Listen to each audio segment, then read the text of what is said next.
नमस्कार, बहुत बहुत स्वागत है आप सभी का स्टडी IQ IAS हिंदी में। मेरा नाम है अतुल जैन।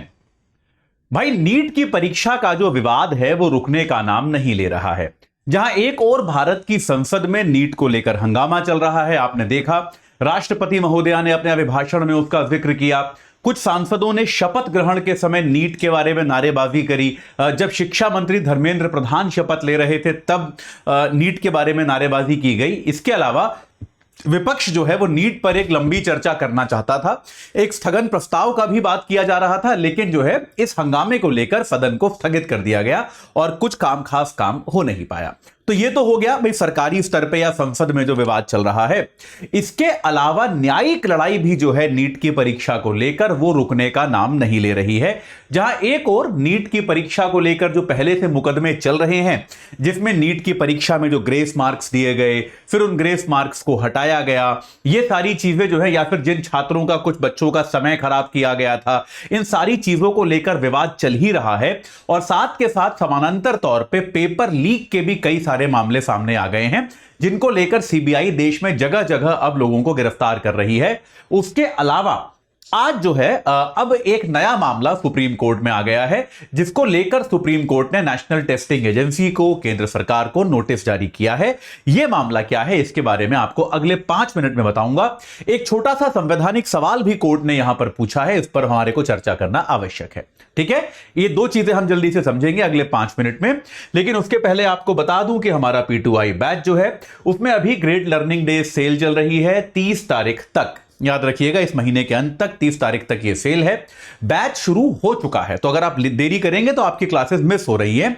तो याद रखिएगा, AJ लाइव कोड लगाना है 25,999 में अभी आपको ये बैच मिल जाएगा। रोज 3 घंटे की live class, mentorship, daily practice questions, pre और मेंस के क्वेश्चंस का आपको रोजाना समाधान मिलेगा। इसके अलावा समाधान के अलावा आपको फीडबैक मिलेगा। प्री और मेंस दोनों की टेस्ट सीरीज मिलेगी, 18 किताबें आपके घर पहुंचेंगी। और अगर आप प्री क्वालिफाई करते हैं तो मेंस की तैयारी के लिए आपको हम दिल्ली बुलाएंगे। आपका रहना, खाना, पढ़ना सब इसी खर्चे के अंदर इंक्लूडेड होगा और आपसे कोई भी अतिरिक्त फीस नहीं ली जाएगी। तो आज ही आप AJ लाइव कोड लगाइए और इस बैच से जुड़कर अपनी तैयारी को एक सही आकार प्रदान कीजिए। चलिए, तो भाई नीट में अब जो नया विवाद जो हुआ है वो शुरू हुआ है OMR शीट को लेकर। तो OMR शीट तो आप सभी जानते होंगे, आप सभी UPSC की तैयारी कर रहे हैं। UPSC का जो प्रारंभिक परीक्षा होता है, प्रीलिम्स जो होता है, उसमें आप सभी OMR शीट होती है, उसमें आप बबल मार्क करते हैं। जो भी आपको उत्तर सही लगता है उसका बबल मार्क करते हैं और इस तरह से आप जो है अपना आंसर सबमिट करते हैं। आपको पता होगा OMR शीट क्या है। तो नीट की परीक्षा में क्या प्रावधान है, जो कि कई सारे और दूसरे एग्जाम्स में भी होती है। मुझे भी याद है जब मैं छात्र था और मैंने उत्तर प्रदेश के राज्य के जो UP सीट एग्जाम होता था उस समय, उत्तर प्रदेश राज्य के इंजीनियरिंग कॉलेजेस के लिए, वहां पर भी क्या होता था कि आप जो चीजें मार्क करते हो, आपने OMR में जो उत्तर मार्क किए हैं उसकी एक कॉपी आपको दे दी जाती थी, जो आपके पास सबूत के तौर पे रहती थी कि भैया आपने क्या उत्तर मार्क किए, ताकि आप उत्तर माला से, आंसर की से अपने आंसर मिला पाओ और अपने स्कोर का अनुमान लगा पाओ। ठीक है, ये आपको हमेशा मिलता था। तो नीट में क्या प्रावधान है कि विद्यार्थी जो हैं वो OMR शीट मार्क करके जाएंगे और उसके बाद उनको, क्योंकि अब तो एग्जाम काफी इलेक्ट्रॉनिक हो गए भाई, हमारा जमाना अलग था, अब जो है अब तो ईमेल है, सबके पास इलेक्ट्रॉनिक सिस्टम है। तो विद्यार्थियों को उन्होंने जो OMR शीट मार्क करी है वो स्कैन होकर ईमेल के माध्यम से आती है। एक तो ईमेल के माध्यम से आते, ईमेल के माध्यम से लिंक आता है। इसके अलावा नीट ने यह कहा है कि भाई हम अपनी वेबसाइट पर विद्यार्थी का जो OMR है वो अपलोड कर देते हैं। OMR विद्यार्थी की अपलोड हो जाती है। तो आप जाइए नीट की वेबसाइट पे, अपना लॉगिन कीजिए अपने रोल नंबर और पासवर्ड वगैरह से, तो आपको आपकी OMR शीट वहां पर देखने को मिल सकती है, जो कि एक सबूत के तौर पे, एक दस्तावेज के तौर पे आपको यहां पर देखने को मिलती है। ठीक है भाई, ये सामान्य प्रक्रिया है। अब क्या हुआ है, सुप्रीम कोर्ट में कुछ विद्यार्थी और 1-2 निजी कोचिंग संस्थान, जिनका नाम मैं नहीं लूंगा, तो भाई कुछ निजी कोचिंग संस्थान और कुछ विद्यार्थी जो हैं वो सुप्रीम कोर्ट में गए और उन्होंने कहा कि भाई उनको जो है ये OMR शीट जो है नहीं मिली। ये OMR शीट जो उनके अकाउंट पर अपडेट होनी चाहिए थी, ये उनके अकाउंट पे अपडेटेड नहीं है और उनके पास उनके OMR की प्रतिलिपि उनको नहीं दी गई। जबकि बाकी विद्यार्थियों को दी गई। तो इन विद्यार्थियों ने कहा कि अब इनके बिहाफ पे जो कोचिंग इंस्टीट्यूट आर्ग्यू कर रहा था, उसने कहा कि भाई नीट परीक्षा के लिए इसकी फिर क्या व्यवस्था है, परीक्षार्थियों को कोई तरीका ही नहीं बताया गया। बच्चे जो हैं भाई, इसको ये एक बात ये भी समझिए कि जो लोग ये परीक्षा देते हैं वो 17-18 साल के बच्चे हैं, ठीक है, वो बहुत युवा हैं, 17-18 साल के लोग हैं। तो अब ऐसे में अगर आप उन्हें प्रॉब्लम सॉल्व करने का कोई तरीका नहीं बताओगे, जैसे मान लीजिए भाई हो सकता है गलती से ना मिली हो, लेकिन अगर किसी को ये शीट नहीं मिली तो अगला स्टेप क्या है, वो किससे कंप्लेन करे, इसका कोई प्रावधान बताया ही नहीं गया है, किसी भी तरीके से इसका समाधान नहीं हो रहा है। और अब उन्होंने सुप्रीम कोर्ट में वहां जाकर अपील की है कि भाई इसका हमको एक्सप्लेनेशन चाहिए कि हमें ओएमआर शीट क्यों नहीं मिली, और अगर नहीं मिलती है तो इसके लिए फिर आगे ग्रीवेंस रिड्रेसल जो होता है, शिकायत निवारण का तरीका क्या होता है, यह क्यों नहीं बताया गया, और यह बताया जाना चाहिए था। तो सुप्रीम कोर्ट जब इस मामले की सुनवाई कर रही थी, सुप्रीम कोर्ट ने पहले तो एक संवैधानिक कॉन्स्टिट्यूशनल बेसिक सवाल पूछा उस कोचिंग इंस्टीट्यूट के इस मामले को दायर करने पर। सुप्रीम कोर्ट ने यह कहा कि भैया आप हमारे पास कैसे आए हैं, आप हमारे पास आए हैं अनुच्छेद 32 के तहत। फंडामेंटल राइट्स सबने पढ़े हैं कि नहीं पढ़े हैं? अनुच्छेद 32 क्या है? संवैधानिक उपचारों का अधिकार, यह तो पता है, राइट टू कॉन्स्टिट्यूशनल रेमेडीज, संवैधानिक उपचारों का अधिकार, यह आपका आर्टिकल 32 में दिया हुआ है।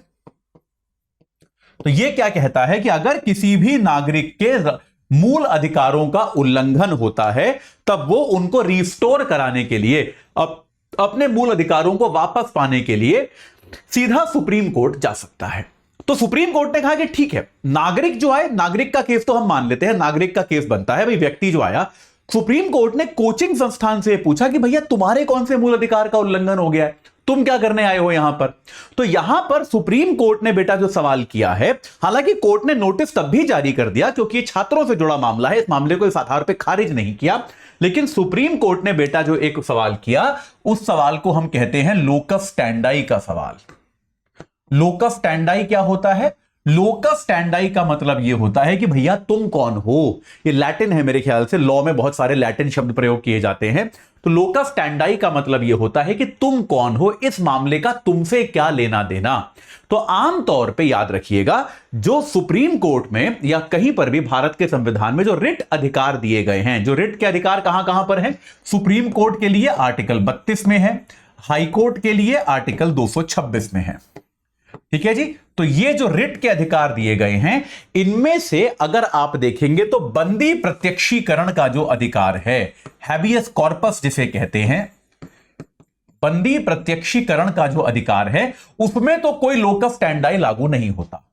बंदी प्रत्यक्षीकरण में तो कोई लोकस स्टैंडाई नहीं है। बंदी प्रत्यक्षीकरण किस लिए होता है? अगर किसी व्यक्ति को गलत तरीके से कैद में रखा गया है तो उसको छुड़वाने के लिए होता है कि उसको आप प्रस्तुत करें पहले। तो भाई जो व्यक्ति कैद में है वो खुद थोड़ा ना अपनी याचिका डालेगा, तो इसलिए इसमें तो नहीं होता। लेकिन बाकी जो बेटा रिट याचिकाएं होती हैं उनमें आमतौर पर लोकस स्टैंडाई का पालन किया जाता है कि जो व्यक्ति प्रभावित है वही मुकदमा करे, कोई दूसरा मुकदमा ना करे, जो प्रभावित व्यक्ति है वही मामले को लेकर आए। तो लेकिन इस बात को भी समझिए कि कई बार इसको कितना कठोरता से माना जाना चाहिए यह कोर्ट के हाथ में होता है, यह न्यायालय आमतौर पे खुद तय करती है। तो देखिए कई बार क्या होता है, जैसे धीरे धीरे आप देखेंगे बहुत सारे मामलों में न्यायालय इसमें छूट दे देती है कि ठीक है चलो आप डायरेक्टली प्रभावित नहीं थे तब भी आपने मुकदमा किया, लेकिन मुकदमे को सुनना जरूरी है इसलिए हम सुन लेते हैं। जैसे इस मामले में भी आप देखेंगे सुप्रीम कोर्ट ने लोकस स्टैंडाई का सवाल किया उस कोचिंग इंस्टीट्यूट से कि यार तुम क्यों आ रहे हो, तुम्हारा कौन सा मूल अधिकार का उल्लंघन हो गया है, तुम क्यों रिट याचिका दाखिल कर रहे हो। लेकिन उसके बाद भी सुप्रीम कोर्ट ने एनटीए को नोटिस जारी किया, क्योंकि सुप्रीम कोर्ट शायद इस बात को समझता है कि इस मामले में जो प्रभावित पार्टी है वो प्रभावित पार्टी छात्र हैं और वो बहुत युवा छात्र हैं, वो 17-18 वर्ष के बच्चे हैं, तो शायद वो कानूनी कार्रवाई स्वतः नहीं कर पाएंगे। तो एक संस्थागत तौर पे कोचिंग इंस्टीट्यूट उनके तरफ से ये काम कर रहा है, ठीक है। तो ये लोकस स्टैंडाई का सिद्धांत जो है ये आप याद रखिएगा।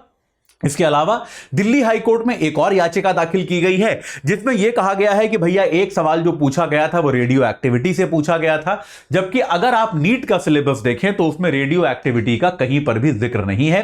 तो इस सवाल को भी रद्द किया जाना चाहिए क्योंकि यह नीट के प्रेस्क्राइब्ड सिलेबस से बाहर का है। तो कुल मिला के इस बार के नीट में बेटा जितने प्रकार की गड़बड़ संभव हो सकती है वो हर प्रकार की गड़बड़ चल रही है और अब बहुत लंबी एक न्यायिक प्रक्रिया चलेगी, ये बात सही है। और देखते हैं इसमें क्या होता है। गिरफ्तारियां भी बहुत हो रही हैं, तो कुल मिला के दबाव सरकार पर भी धीरे धीरे दबाव बनता जा रहा है कि वो इस परीक्षा को रद्द करके इसको दोबारा कराए। इसमें सरकार क्या करती है क्या नहीं करती भविष्य को पता है, भविष्य के गर्भ में है। जैसे ही हमको इस बारे में कोई और जानकारी मिलेगी सबसे पहले आपके सामने उसको मैं ही रखूंगा।